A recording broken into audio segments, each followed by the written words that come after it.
pylons, and you can see it's on his wing now. Now what Klaus has to do, this is very important, he has to go up and do an aerobatic maneuver they call a tail slide to get that material off his wing. It's unsafe for him to land that way.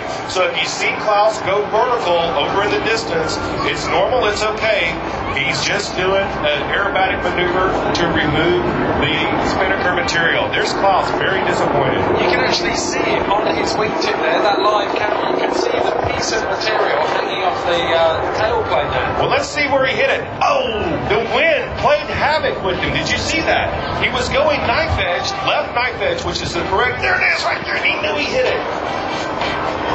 It's almost comforting to see that these icemen with steel nerves still kind of duck when they're going to hit it.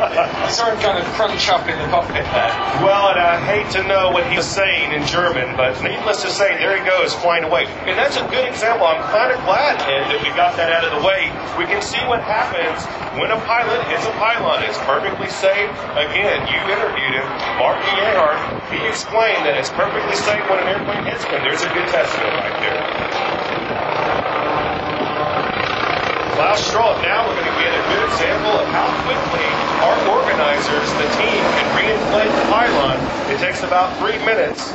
So get your watches and we'll see. Remember, they have a certain amount of air pressure that they pump through the system there. 6 cylinders. You can see the guy closest to the camera there is actually zipping that new top section of the cone onto the existing bottom section of the cone.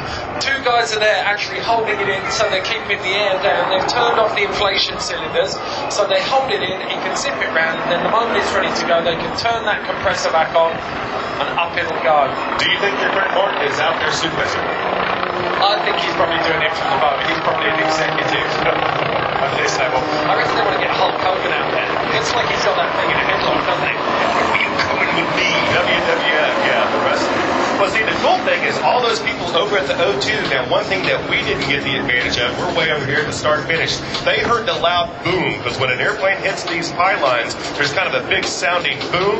It kind of is a little jolting and unnerving, but as you can tell, it's perfectly harmless to both airplane and pylon. They got front row seats for that one. Check out those dudes. Yes, and here it is. In probably record time, there goes the pylon. Look at that. Inflated, and a big round of applause for our Air Gang crew.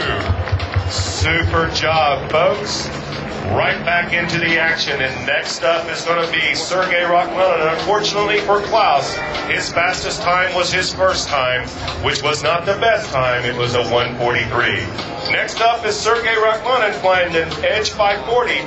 Sergei must find a way to increase his speed. He simply has not been on pace with the really solid competitors so far. His first round was a 1:47. He needs some improvement. How much of it, I mean, the Russian is a rookie on the tour this year, and he's done a lot of aerobatics. How much of it is actually just acclimatizing to the fact that this is a race and not an aerobatic show?